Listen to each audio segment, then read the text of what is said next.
বাংলাদেশ পৃথিবীর সবচেয়ে ধনী দেশ। এখানে সরকারি হাসপাতালগুলোতে ডাক্তারের জন্য একজন অ্যাসিস্ট্যান্ট রাখা হয় এবং অ্যাসিস্ট্যান্টের জন্য একজন অ্যাসিস্ট্যান্ট রাখা হয় এবং ইন্টার্নশিপ ডক্টর দিয়ে চিকিৎসা করানো হয়। এখানে স্কুল এবং কলেজগুলোতে ক্লাস টিচারের কাছে প্রাইভেট না পড়লে আপনার জীবন তেজপাতা বানিয়ে দেওয়া হবে। এখানে পয়সা ধার নিয়ে ভুলে যাওয়া এটা সবার অন্যতম একটি গুণ। আপনার কাছ থেকেও যদি কেউ পয়সা ধার নিয়ে থাকে তাহলে ভুলে যান আপনি তার কাছ থেকে টাকা পান। এখানে ছেলে মেয়ে একজন আরেকজনকে জানু মানু সোনা জান এসব বলে তাদের যৌবন শেষ করে দেয় আর বিয়ে করে 40 বছর বয়স হলে। এখানে দুজন গরিব মিলে আরো 5 থেকে 7 জন গরিবের জন্ম দেয়। এখানে কেউ একবার পয়সাওয়ালা হলে সুইজারল্যান্ডে ব্যাংক অ্যাকাউন্ট খুলে এবং অবৈধভাবে দেশের টাকা নিয়ে সেখানে জমা রাখে। চিকিৎসা করতে থাইল্যান্ড ও সিঙ্গাপুরে পাড়ি জমায়, শপিং করে থাইল্যান্ড ও দুবাই থেকে, পড়াশোনা করতে ইউরোপ আমেরিকা এবং কানাডার মতো দেশগুলোতে পাড়ি জমায়, আর ঘুরতে আমেরিকা কানাডা অস্ট্রেলিয়ার মতো দেশগুলোতে যায়। আর যখন মৃত্যু ঘনিয়ে আসে তখন বাংলাদেশের কথা মনে পড়ে এবং বাংলাদেশে ফেরত আসে। এখানে সস্তায় বুর্জ খলিফা থেকে শুরু করে আইফেল টাওয়ারও পাওয়া যায়। এখানে সবাই ভাইরাল হতে চায়, সেটা মানুষকে মেরে হোক বা উদ্ভট কোনো কর্মকাণ্ড করে হোক। এখানে কারো বিপদে কেউ এগিয়ে আসে না। এখানে কেউ বিপদে পড়লে বা অ্যাক্সিডেন্ট করলে সবাই দূর থেকে চেয়ে চেয়ে দেখে এবং সেগুলো ভিডিও করে সোশ্যাল মিডিয়ায় ছেড়ে দেয়। এখানে নিজের সমালোচনা বাদ দিয়ে অন্যের সমালোচনায় সবাই সারাদিন ব্যস্ত থাকে।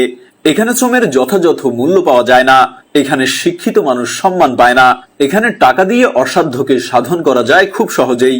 এখানে মানুষ এক একজন নিজেকে ঈশ্বরচন্দ্র বিদ্যাসাগর মনে করে। এখানে ভিক্ষুকদের ভিক্ষাবৃত্তির আড়ালে রমরমা ব্যবসা চলে। এখানে সবাই বড় হতে চায়, কেউ মানুষ হতে চায় না। এখানে মানুষের কথায় নেই সহানুভূতির গন্ধ। এখানে সবাই লোভী আর খাই খাই স্বভাবের মানুষের বসবাস। এখানে মানুষ সারাদিন আপনাকে কিভাবে ঠকাবে সেটা নিয়ে ব্যস্ত থাকে। এখানকার মানুষ সারাদিন ভিনদেশী সংস্কৃতি নিয়ে ব্যস্ত থাকে, ভুলে যায় দেশের স্বাধীনতা দিবস, ভাষা দিবস, ভুলে যায় ঈদে মিলাদুন্নবী, শবে মেরাজ, শবে কদর, তবে ঠিকই মনে থাকে ভালোবাসা দিবস, পহেলা বৈশাখ, হোলি দিবস, সবকিছু। এখানে রাতারাতি সবাই ধনী হতে চায়। এবার আসি আমাদের কিছু গুরুত্বপূর্ণ আবিষ্কার নিয়ে। আমিষের ঘাটতি মেটাতে সস্তায় দুধ খাবেন, দুধে ফরমালিন মেশানো হচ্ছে। গরু থেকে বেশি বেশি দুধ পেতে পিটুইটারি গ্ল্যান্ড ইনজেকশন দেওয়া হচ্ছে। মাছেও ফরমালিন দেওয়া হচ্ছে। শাকসবজি টাটকা রাখতে কপার সালফেট ব্যবহার করা হচ্ছে। আম লিচু জাম পাকাতে কার্বাইড দেওয়া হচ্ছে। আম লিচু জাম সংরক্ষণে ফরমালিন দেওয়া হচ্ছে। ফল গাছে থাকতেই হরমোন এবং কীটনাশক দেওয়া হচ্ছে। তরমুজের সিরিজের মাধ্যমে পটাশিয়াম পার ম্যাঙ্গানেট দেওয়া হচ্ছে। কলা পাকানো হয় ক্যালসিয়াম কার্বাইড দিয়ে। রেস্টুরেন্টে গিয়ে কফি খাচ্ছেন, কফি পাউডারে তেঁতুলের বিচির গুঁড়া মিক্স করা হচ্ছে। মশলায় ইটের গুঁড়া দেয়া হচ্ছে। হলুদে ল্যাড ক্রোমেট বা ল্যাড আয়োডাইড দেয়া হচ্ছে। মুড়িকে ধবধবে সাদা বা বড় করতে হাইড্রোজ ও ইউরিয়া দেয়া হচ্ছে। দীর্ঘক্ষণ মচমচে রাখার জন্য জিলাপি চানাচুরে পোড়া মোবিল দেয়া হচ্ছে। আইসক্রিম, বিস্কুট, সেমাই, নুডলস ও মিষ্টি আকর্ষণীয় করতে কাপড় ও চামড়ায় ব্যবহৃত রং ব্যবহার করা হচ্ছে। ফলের রস তৈরি করা হচ্ছে কেমিক্যালস দিয়ে।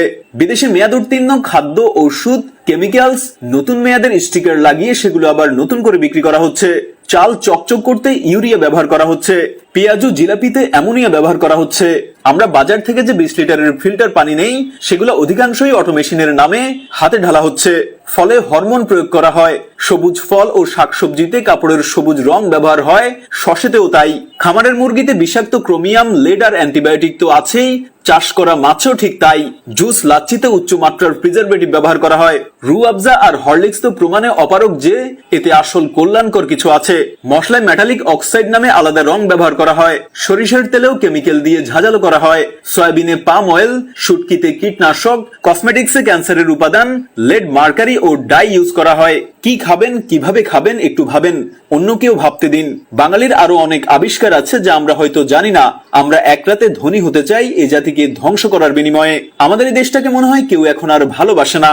সবাই বাংলাদেশকে ভাবে একটা লোভনীয় মাংসের টুকরা। সুযোগ পেলে যে যেখান থেকে পারে ছোবল মেরে খুবড়ে খুবড়ে খায়। ঘরের লোক খাবে, বাহিরের লোক খাবে, আসলে কে কোথা থেকে খাচ্ছে সেটা আসলে কারো মাথা ব্যথা নেই। মাথা ব্যথা হচ্ছে কে কতটুকু খাচ্ছে, আমি কতটুকু খেতে পারছি।